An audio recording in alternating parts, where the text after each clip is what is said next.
Okay, today on the show, we have Dana Bull from Sothebys International Realty from the Boston area and north of Boston area. Let me tell you a little bit about Dana. Dana caught the real estate bug in her early 20s, investing in homes across the Boston area. Drawing from years of hands-on experience, she developed a niche for advising clients on ways to maximize wealth through real estate.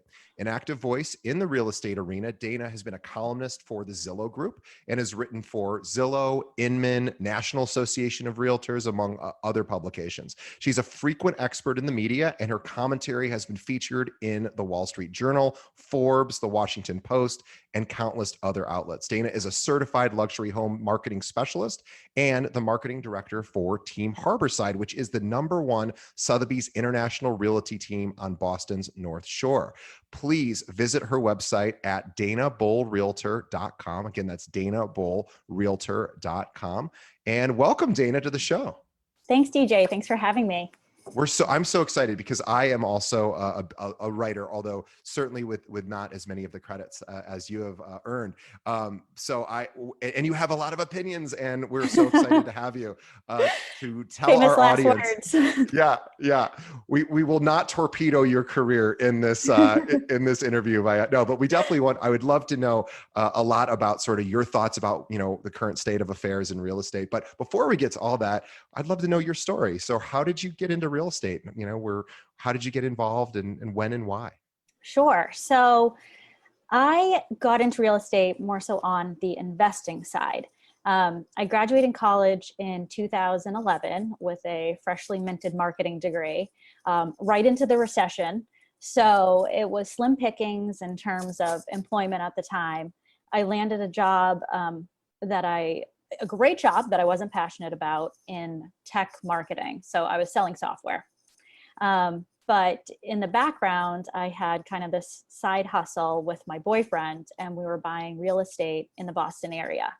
So we did that for a few years. And actually it was my real estate agent who told me, you've got to come over to the dark side. You have to get your license. And I give him all the credit. He forced me to go get my license. Well, even just to save on commissions as an investor. Right. His rationale was, I've taught you so much going through the process with you buying that you're really already in a great position to start helping other people. Sure. And he was right. So I was working in tech and also doing real estate on the side for maybe 6 months before I ended up having to go full time into real estate. Wow. And then you've been doing it ever since, I'm guessing? Yeah. So I've had to make some tweaks to my career, just really as my life changes. In the past 6 years, I've had 2 kids. So going through that and, trying to stay full time is pretty difficult.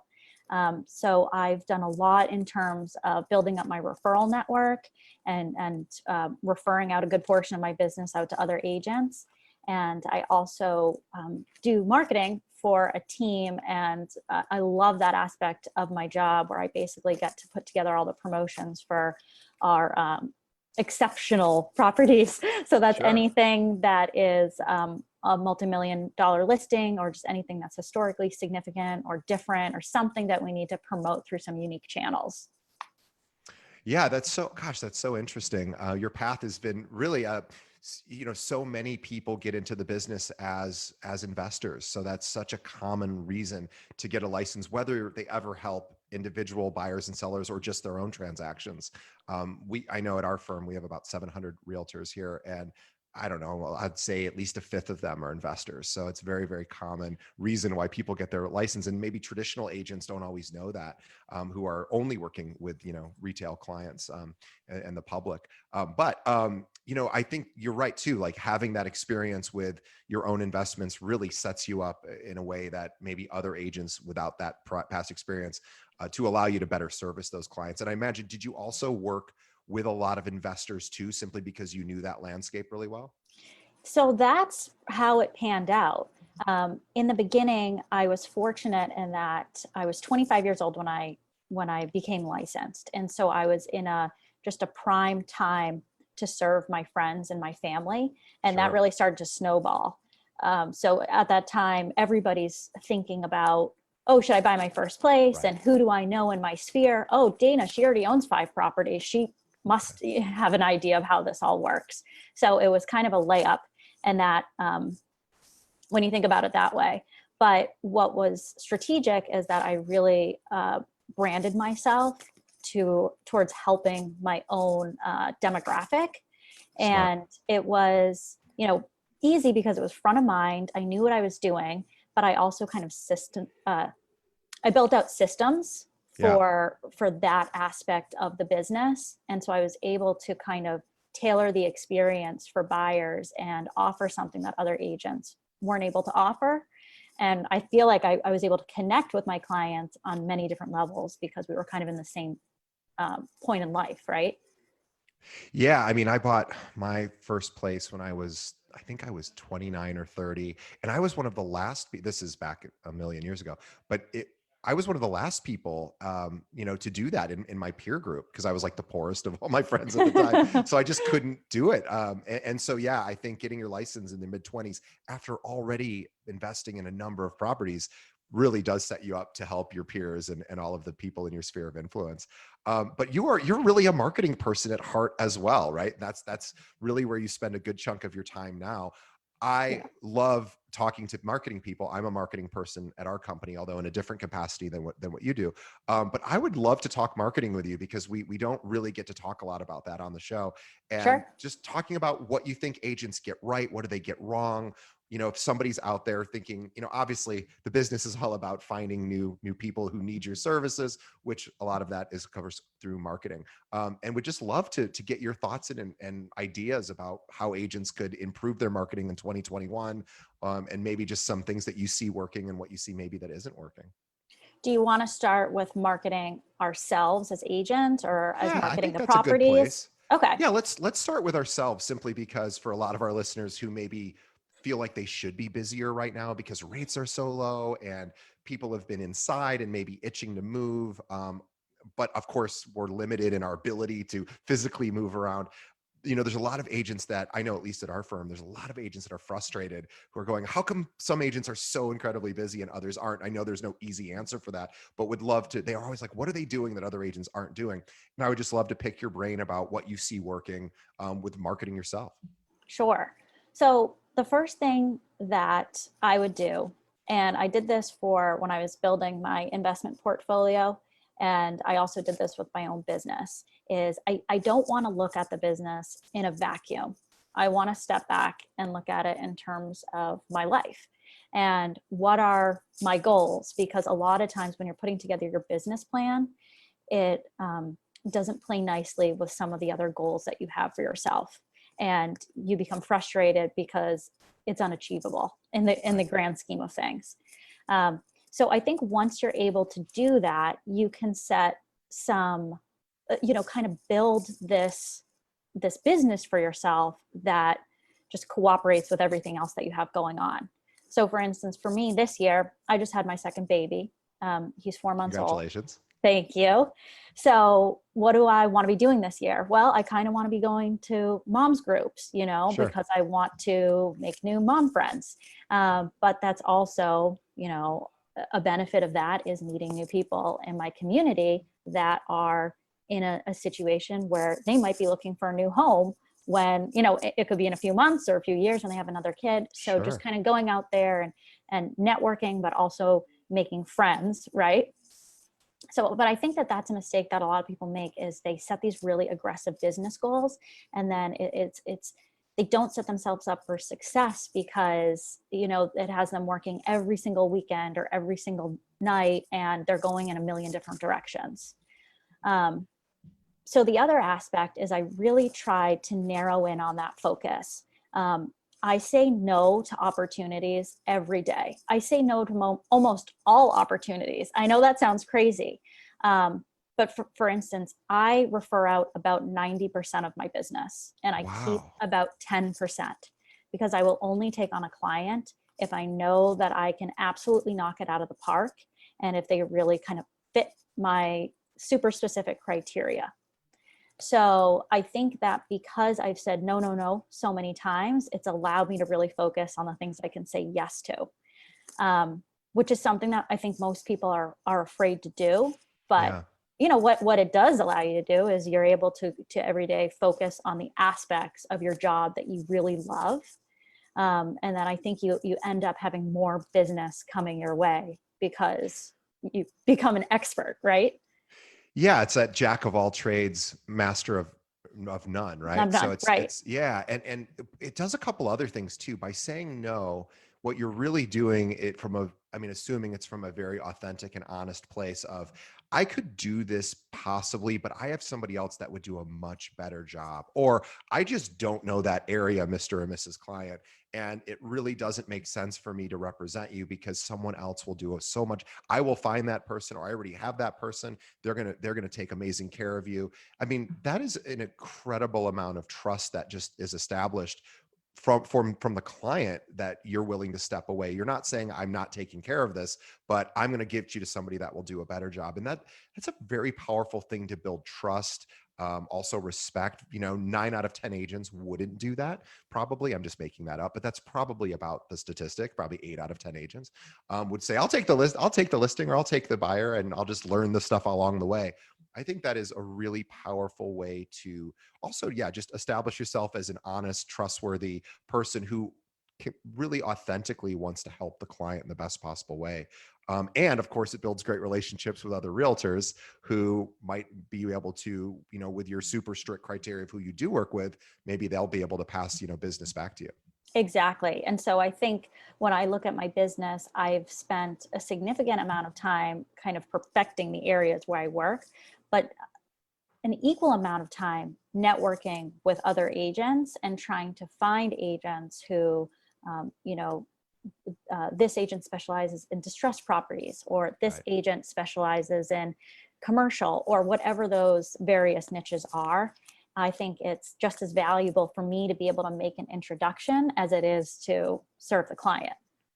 And I think what you're also saying too is, by servicing all clients who kind of want to do all types of transactions in a large geographic area, is you're really taking away time to focusing on learning and mastering your own area too. And we all know what that's like. That, I mean, Brian Buffini, I think, was the one who sort of famously said, if you're a real estate agent and you're working an 8-hour day, and I'm assuming this is him, so I apologize if I'm misquoting this, but something to the effect of, somebody said it. They said about 6 of that 8 hours is spent servicing your existing clientele, and you're probably spending an hour at best, trying to find new clients on a given day, and maybe an hour managing your finances, or just doing admin stuff. But most of the day is spent servicing your existing clients. So if you are taking listings or buyer clients in areas that you're not familiar with, you're going to be spending the majority of your day working for them. And that's okay if that's what you want to do. But, thinking the long game, which Dana, obviously you've done, is say, I really want to be an expert in this one specific niche. And I'm willing to, still how great it is. You can earn a referral commission on all these other transactions, and find trusted partners, and then not have to spend that 6 hours every day, or working on those clients that isn't your main focus. Yeah, it's that's the beauty of it, is you're able to help the client, put them in touch with the best person, and then that kickback is really nice when you do get that referral check in the mail, months later after somebody else has really been doing the work. Um, but yeah, I mean, I think that comes from a position of serving the client, but also recognizing your own brand, your own skills, and what makes the most sense for you. Quick question back to the giving away 90%, because I'm sure there's a lot of people that are really getting, sort of stuck on that number, because it's Yeah. such a high number. I'm curious, once you started doing that, did your business actually, your bottom line actually increase over time, because you're just being able to focus your energy, on the stuff that you want to do? I imagine that probably over time did increase your business. So I would say I'm on that trajectory now. I would say my quality of life Yeah, improved greatly. sure. And again, this came out of a necessity of when I got into real estate. I didn't have any kids, so I didn't care. I could work 100 hours a week. It didn't matter, and I would. But then that came to a screeching halt when I realized that I no longer had that agility. So right now I'm in the phase of building up this type of business. And this was a great year. I mean, I had a baby during a pandemic and still ended up making 30 referrals, between $400,000 and $4 million transactions. Wow. And, this is not my revenue wise best year, not by a long shot, but it was less stressful, and I'm a lot happier. And I know that those numbers will be reflected in years to come as I start to build this out. Yeah, that's quite such an important lesson. And for everyone listening who is saying, I don't really know my niche yet. Maybe I'm a new realtor and I don't have that quite zeroed in on, or I just do so many things. Do you have any advice for agents who are struggling to figure out what their niche is? Because the easy answer is, oh, I want to do luxury real estate, because everybody wants to do luxury real estate because they think maybe that's the solution to whatever their business challenges might feel like. Just like if I said, well, I wish I was, wealthier, that's going to solve all my problems. And maybe it would, probably it wouldn't. But the idea is a lot of people want to be a luxury real estate agent so that they can earn higher commissions. But that's not always the best niche for a person if that's maybe not something that you're actually authentically passionate about. Right, right. Oh, you nailed it. I do a lot of work in the luxury space, but that is not my favorite area in terms of representing clients, because the deal cycle is so long. Yeah. I find it stressful, but I love, I love working with first-time investors. There's so much to talk about. There's so much to educate these clients on, and they're just so excited to be doing it. So I find that to be extremely rewarding. So I think if you haven't established a niche, especially if you're a new agent, there's a couple of different ways that you could approach this. One is just kind of brainstorm, what areas of real estate are you interested in or are you most passionate about? That could be a specific type of property. Maybe you live near the ocean, so it's a specific type of condo or specific type of house. Maybe it's distressed properties because you want to get into the, finding deals with people and kind of scrounging around. You enjoy that sort of chase. So I would first just think about it. What area excites you the most, and what area could you see yourself spending time in and educating yourself on and becoming a master at? I think just talking to other agents about their experiences, what areas that they like or dislike. And you could take the opposite approach of what I did. And instead of picking a niche, you could start broad and narrow it in as you get experience in these different avenues. And then once you find something that resonates or clicks, you really hone in on that. So I think you can start small and go big, or you could do it in reverse. Well, in your case, it was probably easier to start small because you had already had experience as an investor. And what's really cool about that particular niche, and I'm not suggesting to all of our listeners and viewers that that's the niche they should consider, because obviously you might not have passion for that, but you can certainly learn it. And I'm curious, and I'm just curious what your experience has been as an agent who has worked with investors. You're an investor yourself, has worked with traditional buying and selling public. The percentage of realtors, that actually are qualified to really speak to investors about real estate investments has got to be a pretty small percentage, I would assume. Would you agree with that? Yes. And so my take on the industry that I serve, or that this niche is, I'll be frank, it is super sketchy. It's just whenever there's a listing for, a multifamily house, it's always like, who is this agent? Who is this agent? What is this agency? What are those photos? Like, what is going on here? And I don't understand it. I don't understand why, just because it's an investment property, why does it need to be showcased so poorly?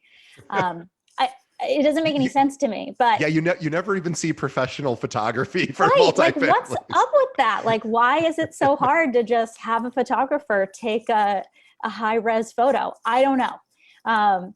But I think what I bring to that area is a higher caliber, which is important. Buying a multifamily, it's not a small investment. It's a big chunk of change. And so I think my buyers, they feel like they're in good hands, because they're backed by an agent that specializes in that area and also works for an agency that is well respected.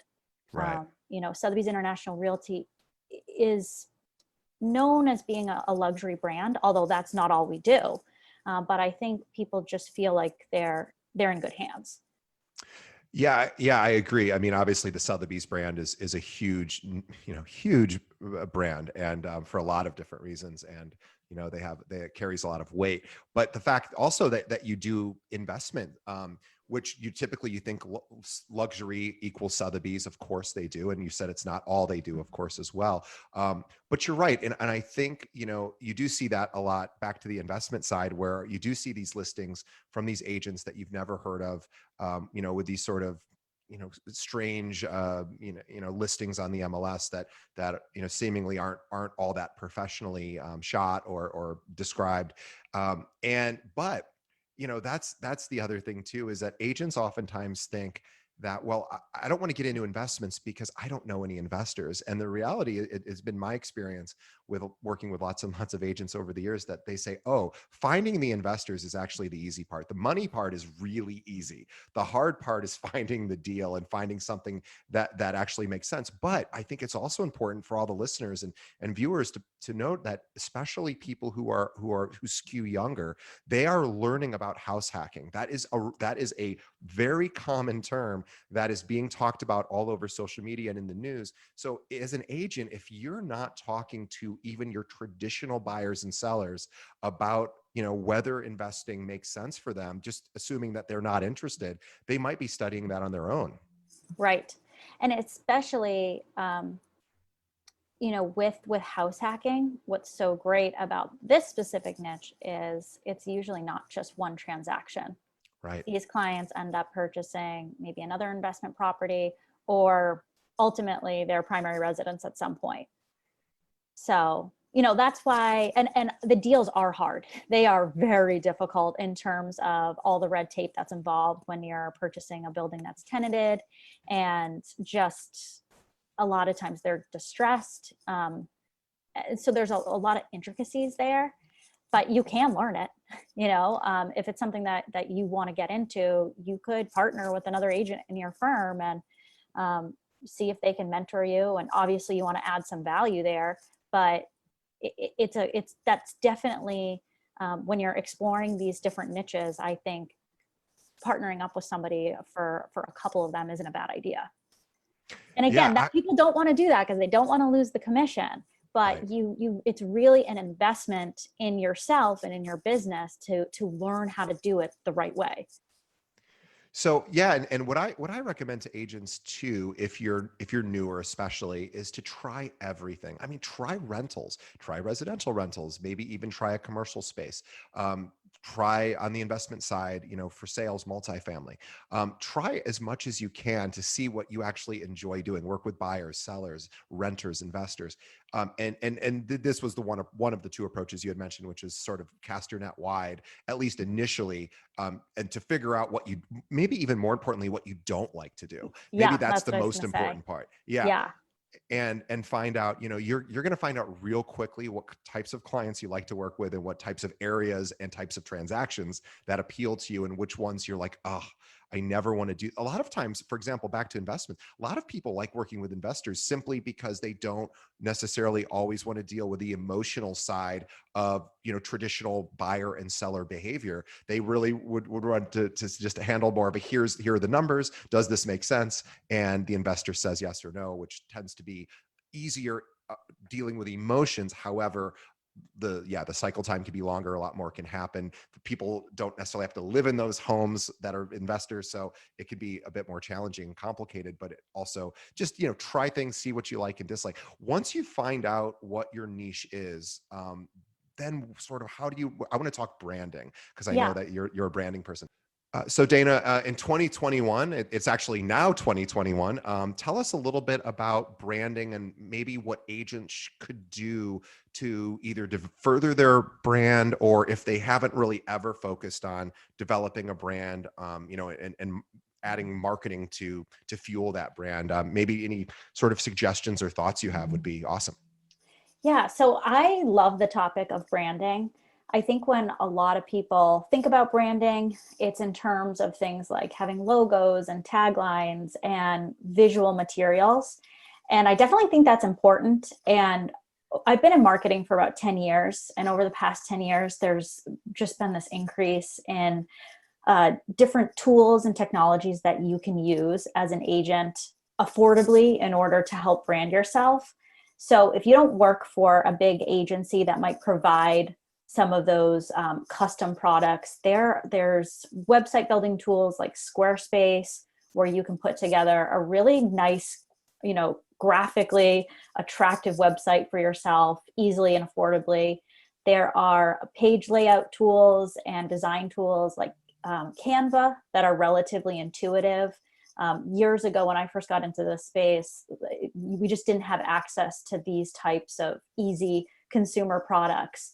And that just makes it really simple. I think if you're an agent kind of stepping back and looking at how you are presenting yourself visually, you might be able to tackle some of that with those products. But kind of moving beyond that, and really, to me, I think branding is more about how you present yourself professionally.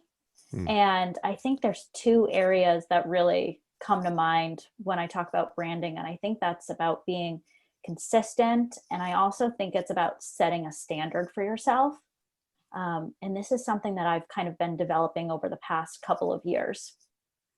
So, we often joke about the real estate agent that's been using the same headshot for 20 years, Sure. right? So that isn't very consistent.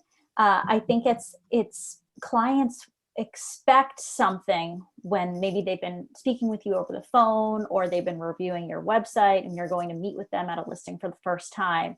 And I think you want that consistency in how you present, both online and in real life. So having that updated headshot, kind of dressing the same way every time you see your clients, the way that you communicate with them on the phone and via email, that's something that it's almost intangible, don't you think? Sure. Um, I've also learned that being a stickler for standards Yeah. and really kind of figuring out what your own standards are as an individual. Like for me, punctuality is huge. If I'm ever late to something, that really, really bothers me. Yeah. But I'm also a stickler for things like email, and communicating appropriately and professionally via email, which I think is something that some agents sort of drop the ball on. But maybe that's not an area that you care about, but you care about something else. And I think identifying those standards that you have and being consistent about that, so your clients know what to expect. Yeah, I Um, was on, or I am on a marketing committee for a nonprofit, and in our committee, we went through. It took almost a year. We went through a branding exercise, and we had actually the chair of our committee is a branding. This is what he does. He does branding for he has his own business, and he works mostly with consumer CPG products. And he said, okay, what we're going to do is we're going to talk about all the feelings that are associated with this particular brand that is this nonprofit.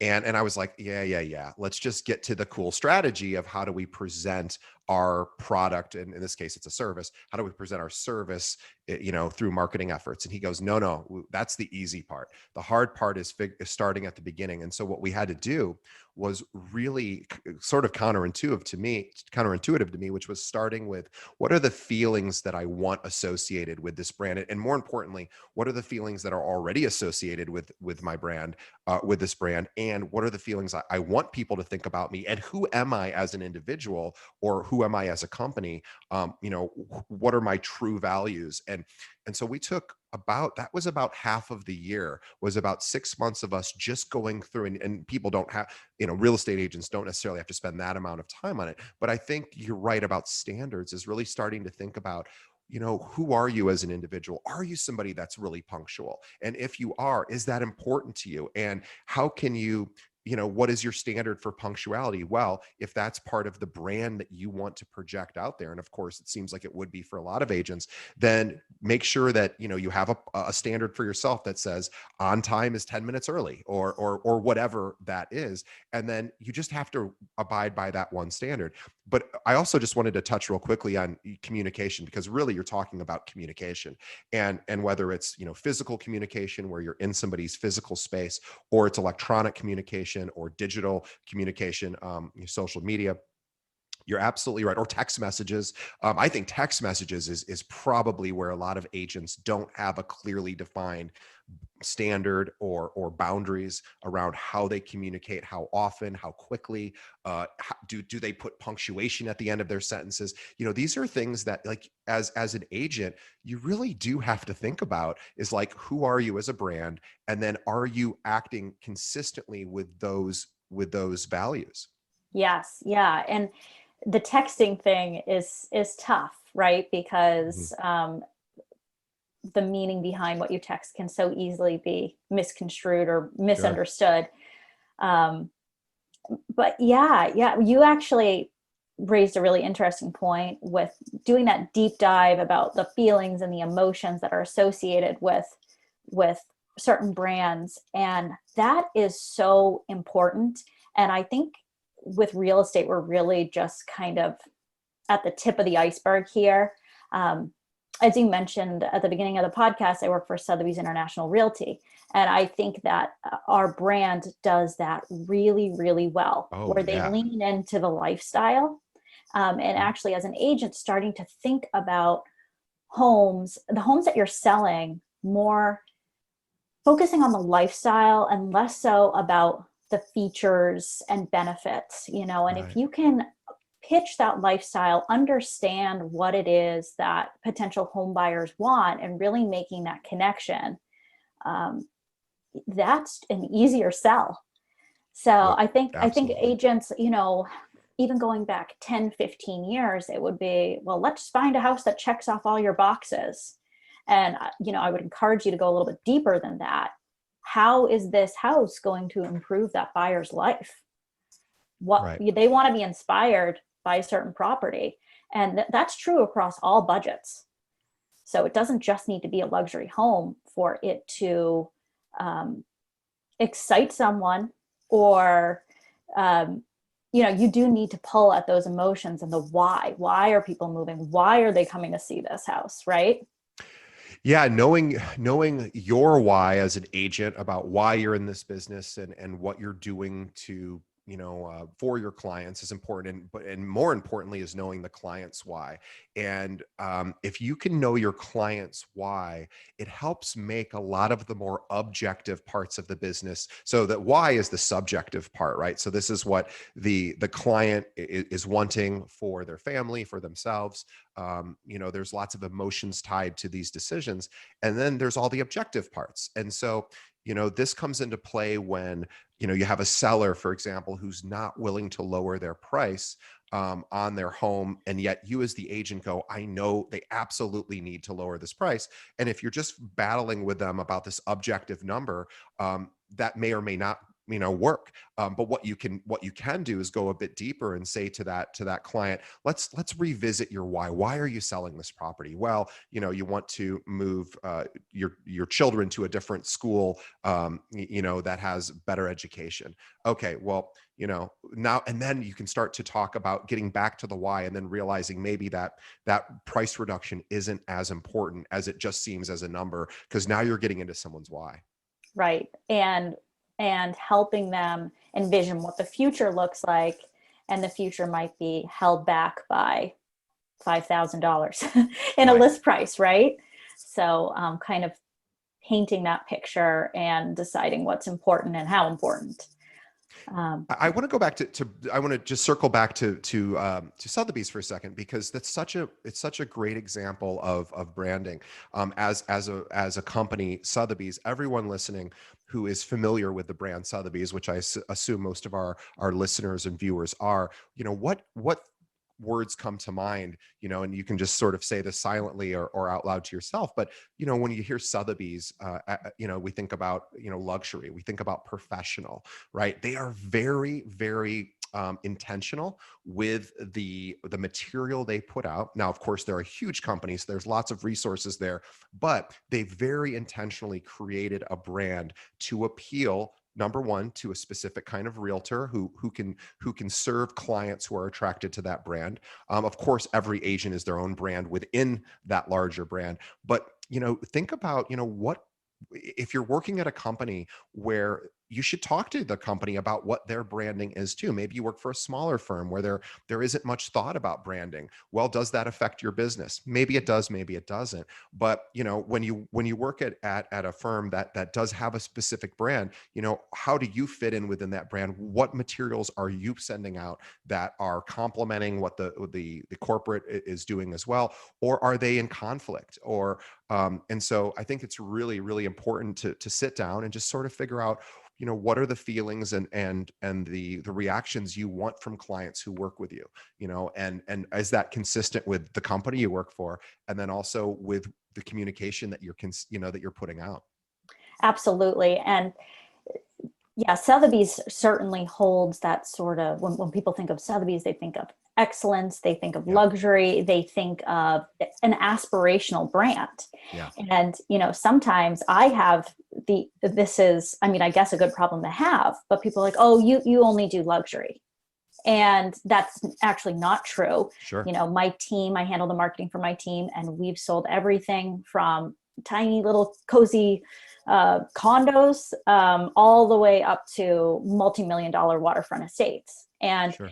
it's that same level of service and that's all about the consistency, regardless of the price point. But yes, it's hard for the consumers, the buyers and sellers who Sotheby's has done such a great job branding the company as luxury. Oh, well, my condos, it's an affordable condo. You're not the right brand for me. But it's not, it's about the service, right? And 100%.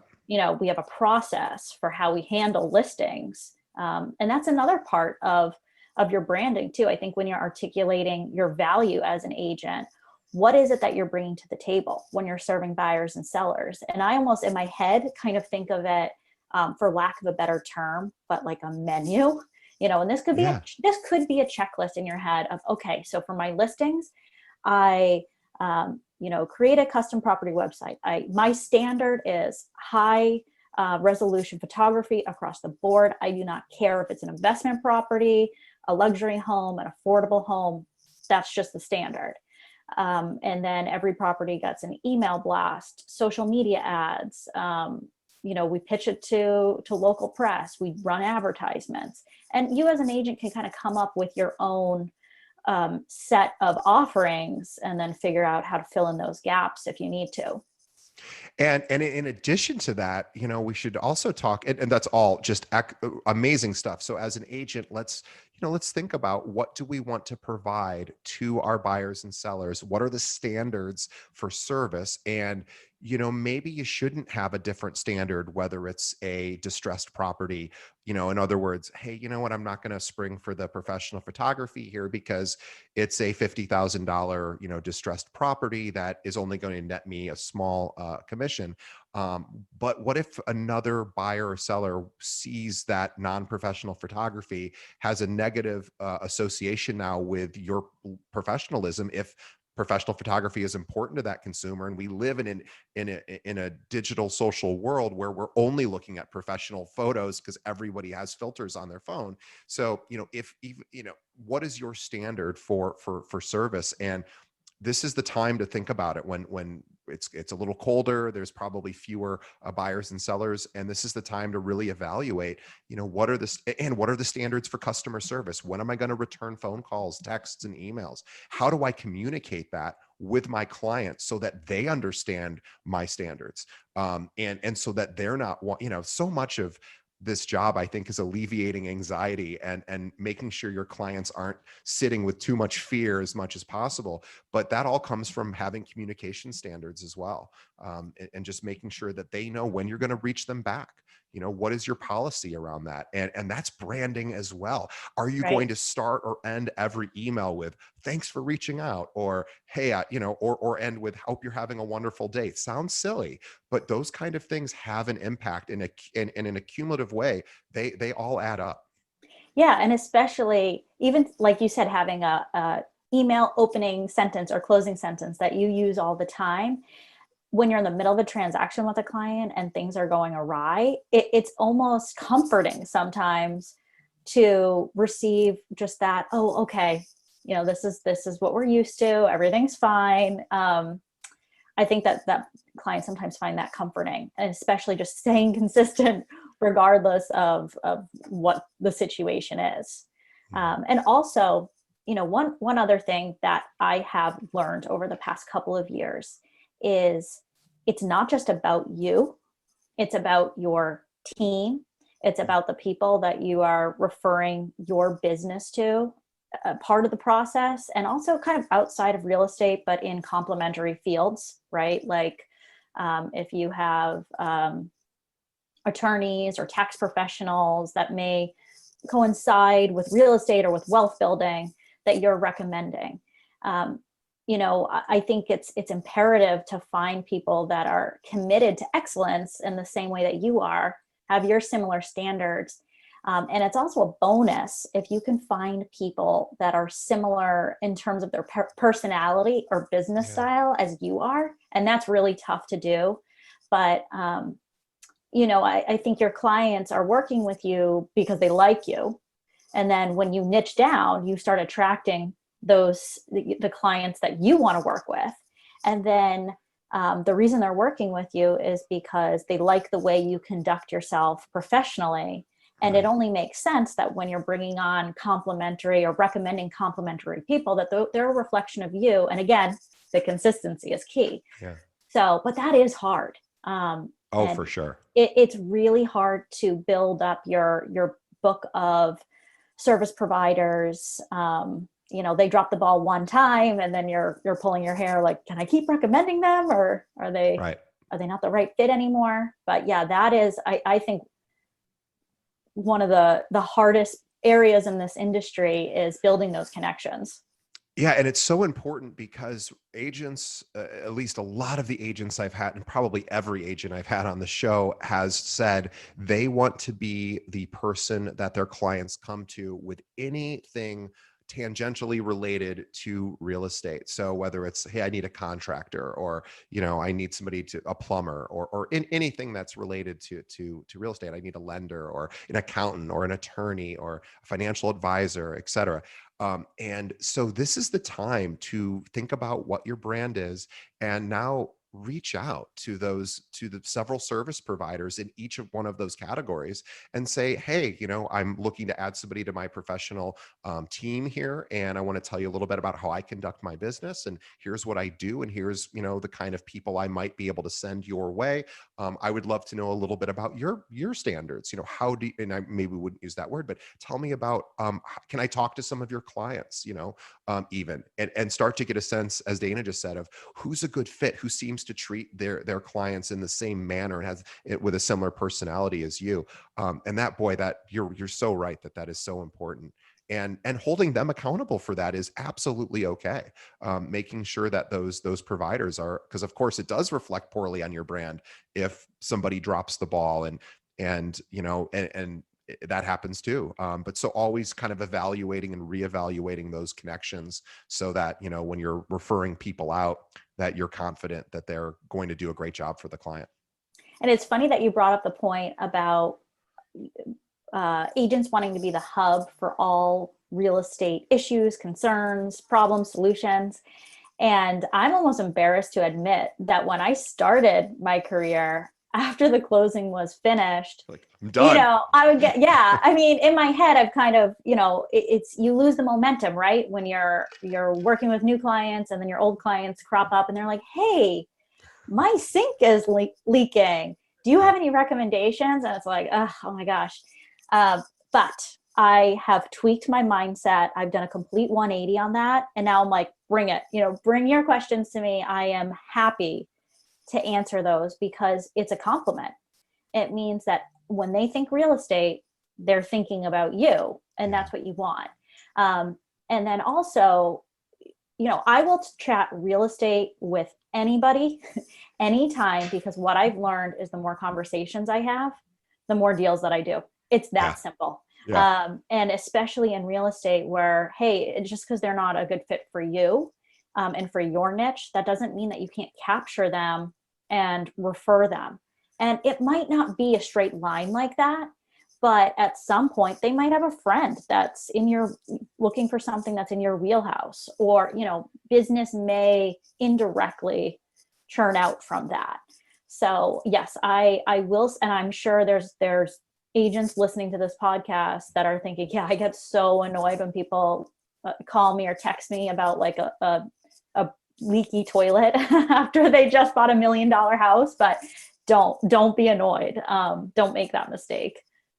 Yeah, it's so important to realize that after the sale is probably in some ways even more important, because my parents sold. They had a investment property in, well, it was just a second home in or a condo in Myrtle Beach, and it took years to sell it because they bought it at the height of the market, I think in 2005 or six, and then everything collapsed, and they held on to it, and it was wonderful for us to use for many, many years. But they finally were trying to sell it, and it took like 3 or 4 years. There was so much inventory, and it took many different agents, and eventually somebody was able to sell it. And I mean, I cannot even tell you what a big deal this was for our family. It was just this constant stress, I'm sure, A for my weight parents off. of, and so eventually they found somebody that got it sold, and I kind of forgotten about it. And then about 6 months later, I'd asked my dad. I said, "Oh, I think maybe a referral had come into our office for somebody in that area." And I thought, "Oh, I'll ask my dad," because he was really happy with the person after who had sold the property, and the agent. And I said to my dad, "Who was the agent?" He goes, "I don't remember. I'd have to go back through my emails." And I went, my dad is like a super on top of it person, and he was so grateful to this agent. He liked the agent, and he couldn't remember their name about 6 months later. And I thought, boy, what a shame. And we looked it up, and it was fine. But it happens so often, and don't let that happen.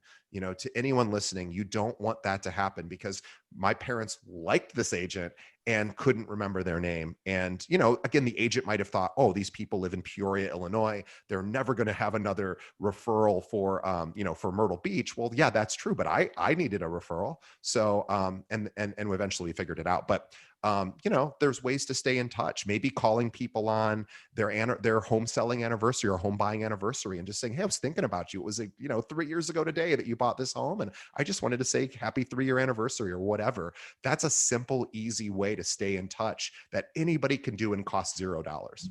Yeah, and there's so many ways to stay in touch with people, but it is hard. Sometimes It you're is. you're racking your brain. You're like, what else? Well, I need an excuse to reach out, right? To stay Right. in touch, to stay in front of people.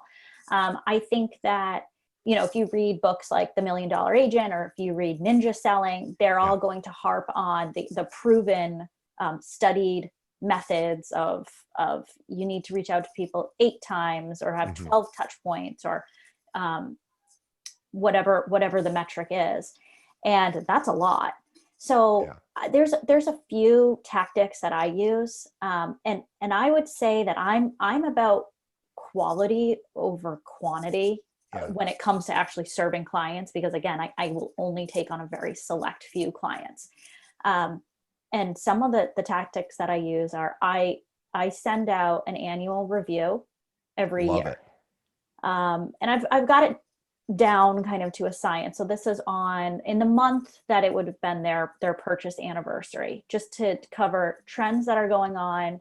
If they want to meet and talk about some of the upgrades that they just did, and everybody's always doing upgrades, and I'm usually aware of them because they will reach out to me for contractors, and kind of reviewing what they did and what the new value may be, or that sort of thing. So that's a great way to get in touch with people.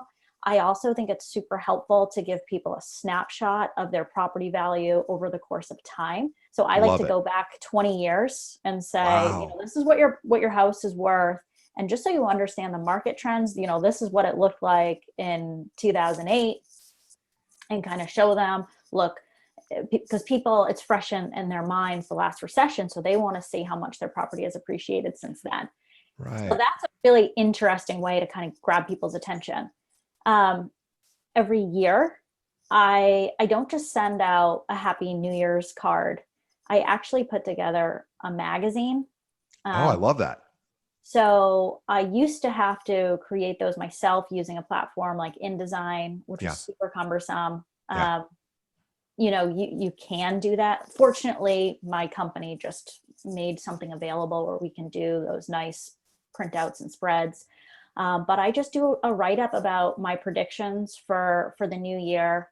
I include recent sales. I include some statistics, and I send that out each year as a way to just kind of reinvigorate the conversation about real estate. And I always include a handwritten note.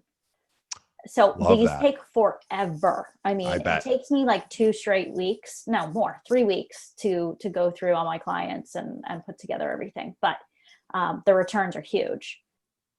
I'm curious, so you send out the physical document, the Mhm. physical magazine with some sort of personal note attached to it. Just out of curiosity, you send that out in January, I'm guessing, or at the end of the year, or Yeah. So I start working on it mid-December, Hmm. and yeah, mid-December, and like I just dropped them in the mail today. So people should be getting them tomorrow and the next day.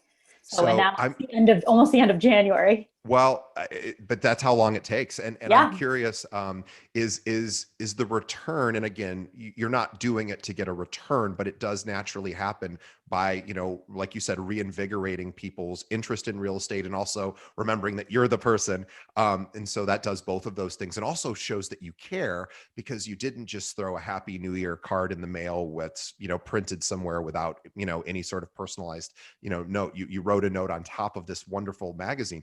I'm curious how quickly, on average, you probably do get calls probably pretty soon after that, because people are like, oh, you know what, this triggered. Yep, we're thinking of making a switch, to upgrade or moving or whatever. I imagine you get a lot of those calls probably within a few months of sending those out.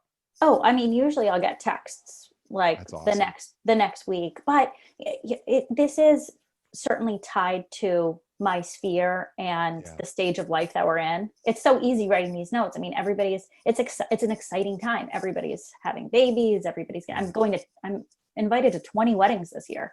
So Oh everybody's my getting goodness. married. Yes, I'm in a bunch of them, and so there's a lot going on, and there's a lot to talk about. And whenever we have these big life events, buying or selling real estate is usually wrapped up in that too. Sure. So it's a very natural kind of conversation to have.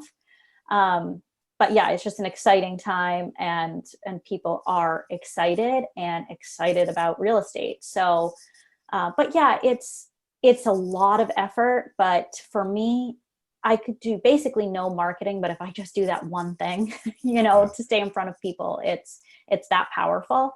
I am in marketing. I can't remember if I already mentioned this. I'm terrible at social media. I don't like it. I'm not good at being tied to my phone like that. I don't want to be, but I am on Instagram to A, stay relevant, you know, B, I do like to see what's going on with my friends. I have a big family, and I like to see the pictures, but it's also, I follow my clients, and I like to Yes. keep in touch that way. So, as an agent, I wouldn't be intimidated by, oh, I got to get on Instagram and I have to get a bunch of followers and, be a slave to it. And it's like, sure, if you can go down that path, right? And there is a lot of opportunity with social media in that regard. But if you just want to keep it super simple, follow your clients, follow your Yes. close friends, interject some real estate stuff there, but mostly just kind of do it to stay in touch. That's a good strategy. Yeah, I want to tack on to that if for because there's a lot of us that are like, well, if I'm new to the industry, I don't have the resources, time or money maybe to put together this magazine to with my predictions. Yes, and we get the question we get at our brokerage a lot here, and we have about 700 agents at our firm. Is what do I post on social media? So if I'm not, if I'm not doing a physical magazine, but I'm doing constantly posting, what do I post? And my suggestion is always, it's maybe not as important what you post, although you should be posting, at some sort of regular intervals. But what I think is maybe more important, and again, this goes back to the brand that an agent wants to project, is, social media is, and Dana just said it perfectly, is really a research and development tool because it tells you what's going on in your clients' lives. And if nothing else, all you really have to do is comment on their posts, and you can just like things, comment and say, wow, great vacation, or that dinner looked amazing, and I mean, in a genuine way, you'd want to respond genuinely because, boy, I don't know about Dana. I know you're not a huge social media person, and I'm not either. But I look at every comment that anyone writes about anything I post, and it makes me feel good when people take the time to go, hey, that was really cool, or that was funny, or whatever it might be.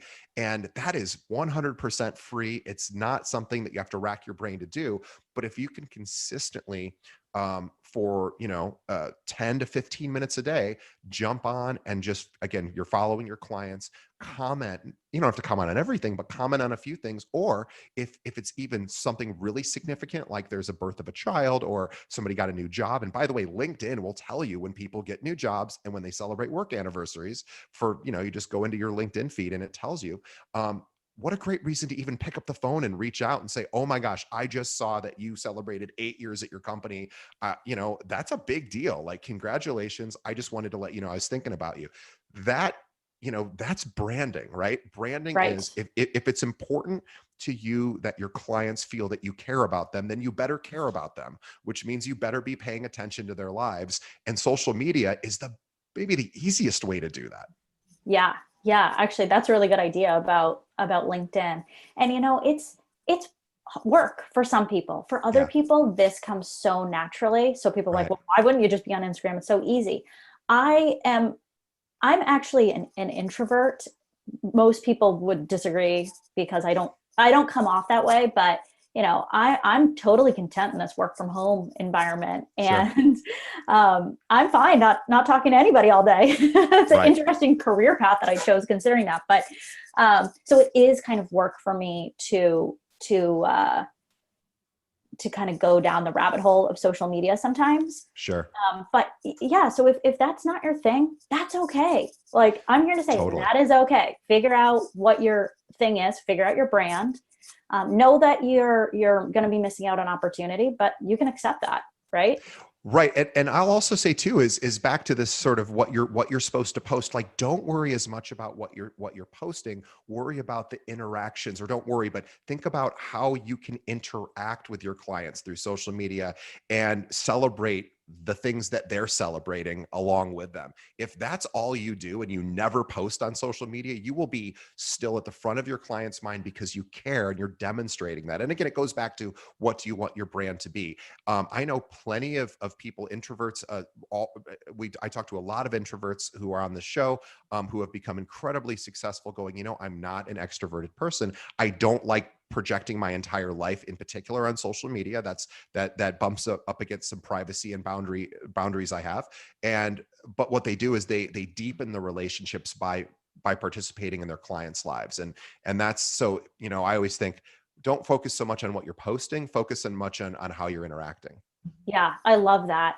And it is a good way to keep in touch with the big life events. So, another part of my brand is when something great happens, like somebody has a baby or somebody gets married, I always send a gift. And I know some people might think that that's a little bit crazy, but something special, something unique, right? And I think that stands out. I want to do it too. I think it's exciting when these things happen, and it's takes very little time and effort to just pop something in the mail with a nice note.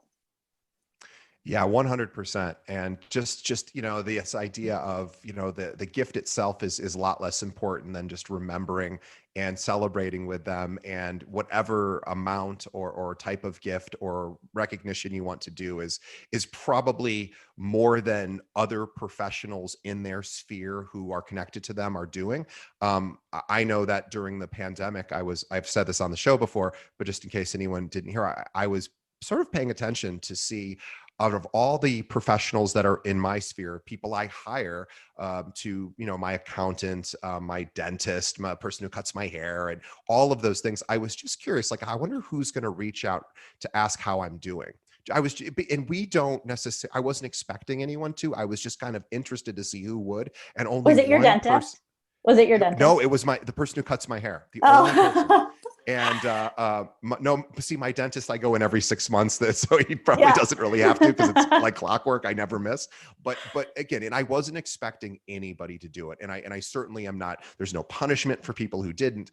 But I was so touched that the person who probably gets paid one of the least amounts that I pay out is for my haircut.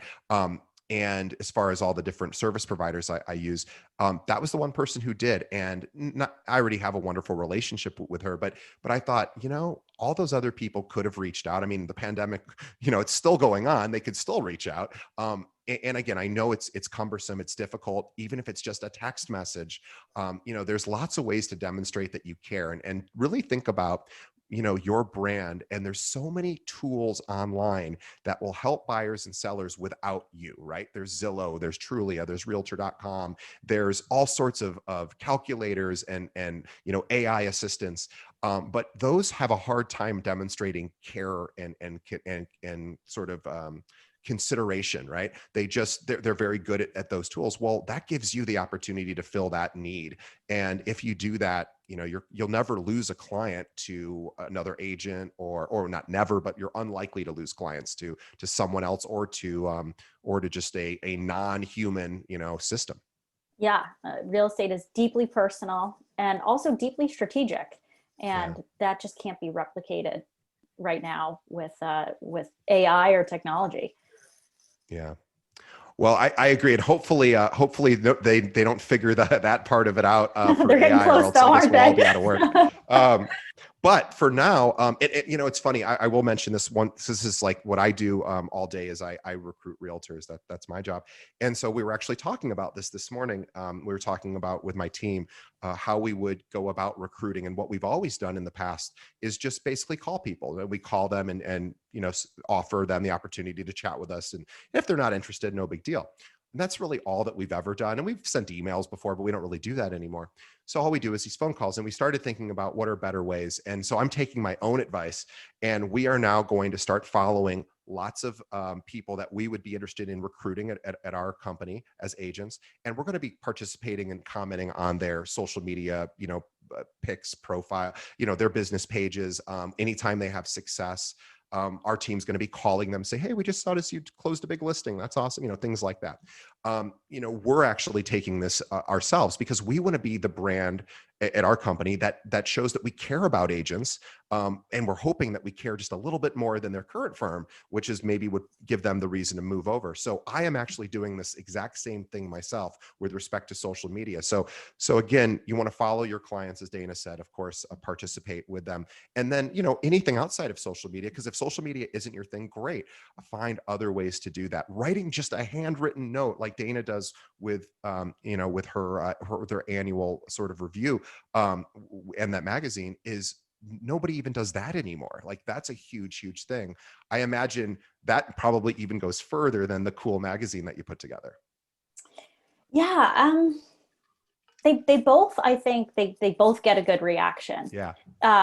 One other tip that I've picked up since I mainly became a referral agent is I place a lot of importance on communicating, keeping whoever made the referral super informed, like overly informed. Smart. So for instance, somebody refers me a client, maybe that was a former client, sends me a friend. And kind of every step of the way, I make sure that, first, thank you so much. I had a great conversation with, with your friend, and he's already, I recommended a bunch of lenders for him to speak with for pre-approval. At the next stage, hey, guess what? We went out this weekend. We saw a bunch of homes. Didn't find the one yet, but I'll keep you posted.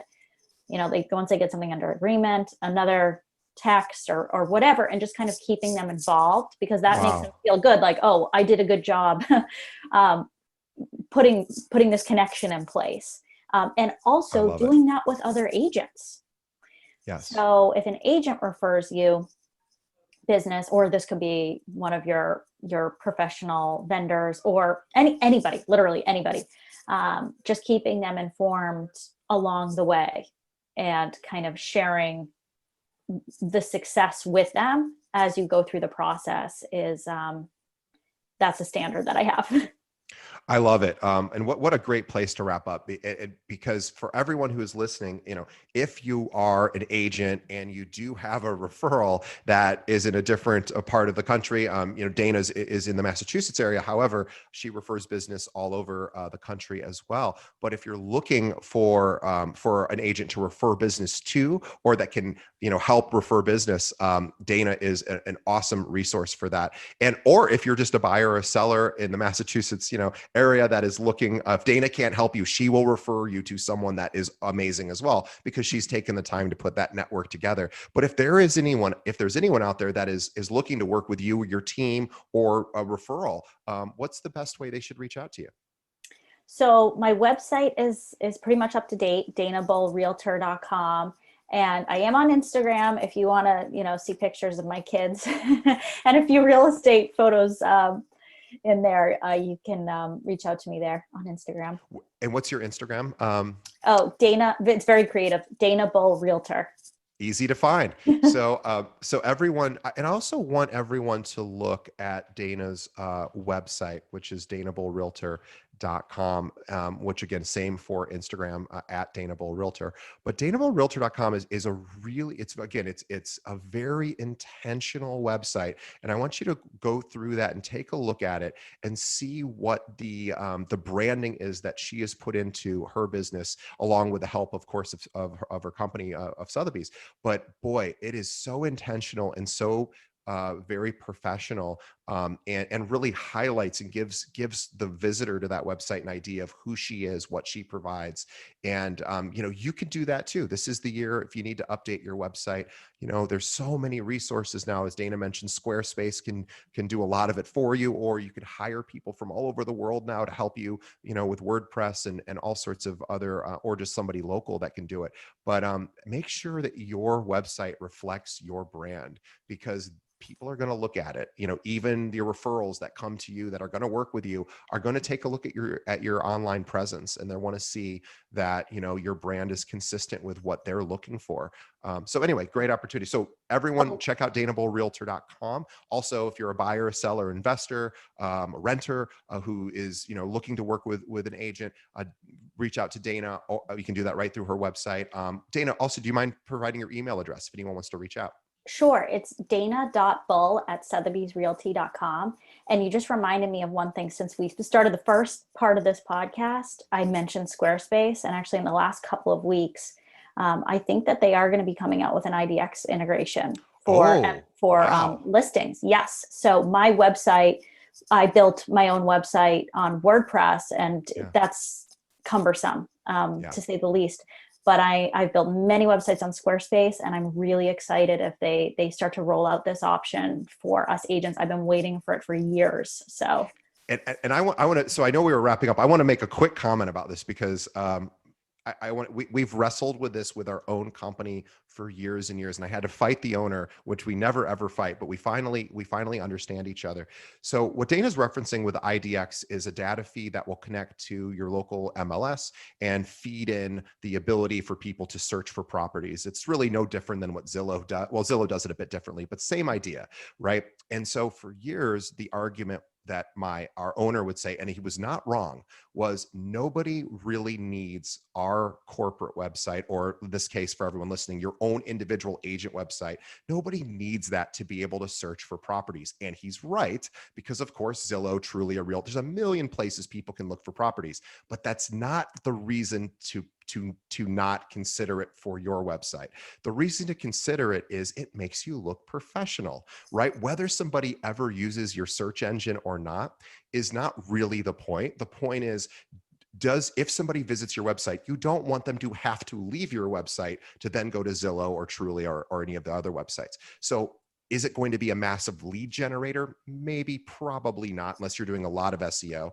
But what you at least will have is the ability for somebody to do that. So if you have a WordPress website, there's a million different plugins for IDX. You pay like a subscription fee for that. Although with Squarespace, that is awesome news because they'll just integrate it with their entire system and probably have some nominal fee for it, but it's not expensive. And again, don't look at it as a lead generator. Look at it as, hey, I'm a professional, so I should have the ability to do professional things other than just, hey, here's my online business card. So that's just my own 2 cents on that. And Dana, you might have a different opinion, but I was just curious on your thoughts of that. Yeah, I agree with you 100%. I've been wrestling with IDX for years, Yeah. and I think it's important to have on your website as a real estate agent, but you're never going to be able to compete with the tech giants. Right. You cannot compete with Zillow, Realtor.com. But I have a couple of websites, and I do have basically like some online, some splash page, business card like websites. Sure. And I think for a new agent, just get some momentum going. That's enough. Get a website up there and just, we're talking about a couple $100s to just get up and running, something that looks good. But yeah, it's not a complete solution without IDX in my mind. Yeah, it's a good thing. It's a good thing to think about for this year. And again, it's not going to radically change anything other than maybe perception and, oh, that's cool, I can look for things. Is it 100% necessary? No. I mean, we have it on our corporate website. We hardly get any leads through it. But at least I was tired of answering questions when agents would call me and go, how come you don't have the ability to search for properties on your website? And I said, the perception of that for as a company is certainly not great. So as an individual agent, you have a bit more leeway, but I would consider upgrading. I mean, even if you have a WordPress site, it might be an extra $20 a month. Are you going to get an easy return on that investment? Probably not. It's a sunk cost. Yeah. Think about it as, is that, how important is it to your clients? Well, they can live without it, but it certainly doesn't hurt. Right. And I think as you have more income to put into your branding, that's an opportunity to think about. Right. But anyway, great place to wrap up. I could talk to Dana all day. And in fact, I already have talked about this in the intro, but we appreciate Dana coming back because we had a glitch and she is so generous with her time. We loved having her on the show. Dana, thank you so much. I will not keep you any longer because you've spent more time than any guest we've ever had on the show. So thank you. Hope it was worth it. It was so worth it. And I could have you on every month talking about branding. But I will let you get back to running your team and doing all of the things you do. So everyone who is listening, thank you for continuing to support our show. Please tell a friend. Think of one other agent that is, struggling with marketing and branding. Send them a link to this episode. You can find it right on our website, keepingitrealpod.com. And also any podcast app, just pull it up, search for Keeping It Real, and we'll show up. So Dana, thank you so much. And we will see everyone on the next episode. Thanks, CJ. Bye.